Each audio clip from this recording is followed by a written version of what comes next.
Good morning, and a warm welcome to your show, Sunny Mornings in La Jolla. I'm your host, Melissa, and it's Thursday, May 7th. You'll be interested to know. 81 years ago, today in 1945, German forces signed an unconditional surrender, bringing fighting in Europe to an end and allowing millions to begin the slow work of rebuilding in hope. This closing of the continental conflict marked a major milestone in international cooperation and set the stage for new institutions aimed at securing lasting peace. So now you know. And now, it's time for the Surf Report. Thursday in La Jolla. This morning it's looking clean with waves around 2+ feet. Conditions will shift to fair by late morning as the wind picks up to onshore at 5 miles per hour. Expect choppy conditions in the afternoon with winds increasing to onshore at 9 miles per hour. The swell is holding steady with a southwest direction throughout the day. Best time to ride is at 6 a.m. with a 2-foot outgoing low tide when the southwest swell is 1.5 feet at 14 seconds. And the onshore wind is 2 miles per hour. The nearshore buoy in Scripps in La Jolla reads 65 degrees for the water temperature. Friday offers clean conditions with waves at 2 feet throughout the day. Saturday sees a slight increase to 2 to 3 feet, but choppy conditions develop by afternoon. Sunday brings solid 3+ foot surf with cleaner faces, making it the best day of the period as conditions improve significantly. This morning, there's patchy fog, and it feels like 65 degrees with no wind. The sunset will take place at 7:37, and it will rise again tomorrow at 5:55. It looks like we're in for some patchy fog early today, clearing by mid-morning, then partly sunny with a high near 65 and a light northwest breeze around 8 miles per hour. If you're inland, they will hit a high of 69. Tonight, expect mostly cloudy skies with a low around 60 and a calm southwest breeze around 4 miles per hour. Looking ahead in the weather. Friday will be mostly sunny with a high near 65 and a light southwest wind up to 10 miles per hour. Saturday and Sunday stay mostly sunny with highs near 66 and lows around 60 to 61. Bonjour, food enthusiasts. This podcast is brought to you by Versailles Cafe and Pastries in Encinitas. Nestled on El Camino Real South, just north of Encinitas Boulevard, this cafe is a haven for culinary delights. Indulge in their amazing Eggs Benedict or their gluten-free crepes. You can grab a panini for lunch or just breeze on through to get your morning coffee. They are open every day from 8 to 5. So stop on by and don't forget to tell them Sunny Morning sent you. In local news, the San Diego County Board of Supervisors approved a proposal on Wednesday to use millions of dollars in county funding to enhance the region's arts and culture scene with a focus on diverse and underserved communities. Key components of the initiative include an artist grant program offering $1 million annually to support individual artists, an artist in residence program with $250,000 annually for local artists, and an artist space grant program providing $500,000 annually for affordable creative spaces. Additionally, there is a binational creative economy investment of $250,000 annually to strengthen cross-border collaboration, along with a program for culturally rich areas and a one-time investment of $500,000 in the Encanto community.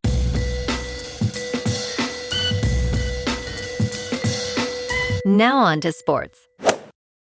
Major League Baseball's walk rate this season has reached levels hardly seen in the past 7 decades due to a smaller strike zone brought about by the game's new ball strike challenge system.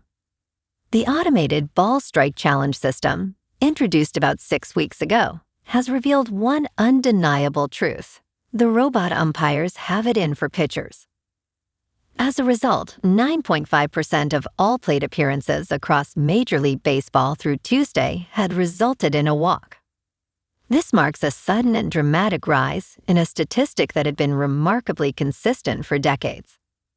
The walk rate surged to record highs of around 10% in the late 1940s and early 1950s. In local sports, the Padres stayed hot last night, beating the Giants 5-1 at Oracle Park. Matt Waldron was solid on the mound, throwing 5 innings of one-run ball with 7 strikeouts. Offensively, Xander Bogaerts went deep with 2 RBIs, while Gavin Sheets added a solo shot. That victory extended San Diego's winning streak to 2 games and improved them to 22-14 on the season. Tonight at Petco Park, the Friars look to keep it rolling against the Cardinals. Michael King takes the ball for San Diego, facing St. Louis starter Matthew Liberatore, in a matchup with real playoff implications for the division. First pitch is at 7 o'clock. This is a crucial homestand. The energy should be excellent, and a win tonight puts San Diego firmly in control of the early season narrative. Over at San Diego State, Coach Brian Dutcher has been active rebuilding the roster heading into the Pac-12. The Aztecs just signed Italian point guard David Torresani, a 6'2" playmaker who averaged over 10 points at the U20 European Championship. He joins Croatian wing Luka Skoric and several college transfers. San Diego is also locked in its core with Elsie Harrington, Tay Simmons, Latrell Davis, and Thakbar Majak all returning after signing revenue-sharing deals. Dutcher is mixing proven transfers with international talent to get competitive again next season. In top news, 3 passengers were medically evacuated from the cruise ship at the center of a deadly hantavirus outbreak on Wednesday. Authorities confirmed that the Andes strain, which can be spread among people, was identified in passengers. The World Health Organization reported 3 passengers have died after contracting the Andes strain, known to be transmissible between people. As of Wednesday, there were 8 cases, 3 confirmed and 5 suspected. Despite this perilous situation, passenger and travel blogger Kasem Hado said things have been very calm. A local leader opposed allowing the ship to dock in Spain. In business news, what is a compute tax and why is the idea gaining traction? The extent of artificial intelligence's economic impact is still up for debate, while some are already pondering solutions to worst-case scenarios.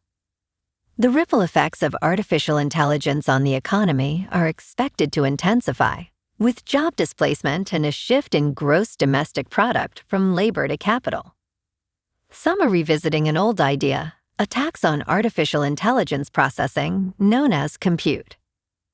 Bill Gates proposed the idea of a robot tax in 2017, before ChatGPT and Claude Code were household names. Anton Korinek, an economics professor, states that the concept has become more mainstream recently.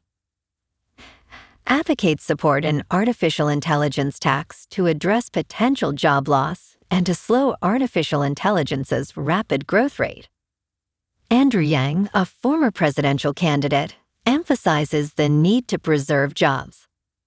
In crypto movement, Bitcoin is unchanged at just under $81,000. Ethereum is down 2% to about $2,000. And XRP is unchanged at $1.41. Moving on to a more local vibe. In our community spotlight on health and wellness, we are working with a national Pilates studio to bring you some free classes, so listen up. Check out Club Pilates, with several locations in the San Diego area. Pilates presents a comprehensive wellness approach, cultivating strength, reducing tension, and elevating mental well-being. Scientific research affirms its benefits.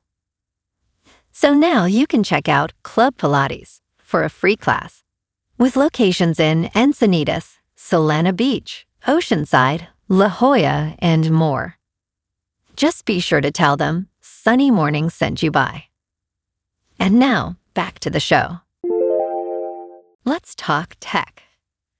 Anthropic is striking a deal with SpaceX to enhance the growth of Claude Code. This partnership aims to expand Anthropic's compute capacity by lifting rate limits on its AI model. On Wednesday, Anthropic announced an agreement to utilize all compute capacity at SpaceX's Colossus One data center in Tennessee. This will bring over 220,000 NVIDIA graphics processing units and 300 megawatts of new capacity online within the month.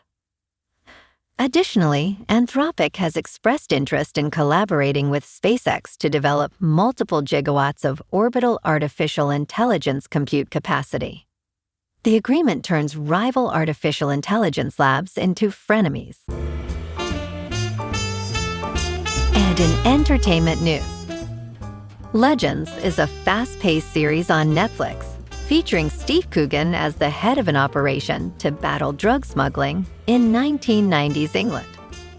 The series, inspired by real events, may lead viewers to think this cannot have happened.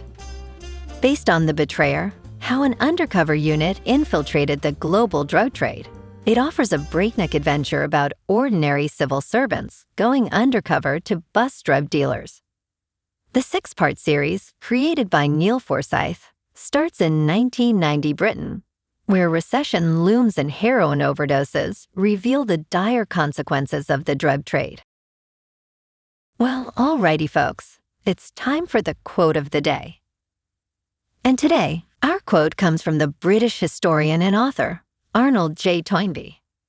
And he said, "The immense expansion of human power, which has been the outstanding event of the modern age, is a gift of God if it is used for the benefit of mankind, but it is a curse if it is used for its destruction."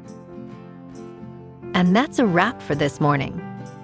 You can check out our Instagram, YouTube, and TikTok for some captivating aerial videos with local news and the surf reports. Have an amazing day, my good friends. We'll see you tomorrow with another episode of Sunny Mornings in La Jolla.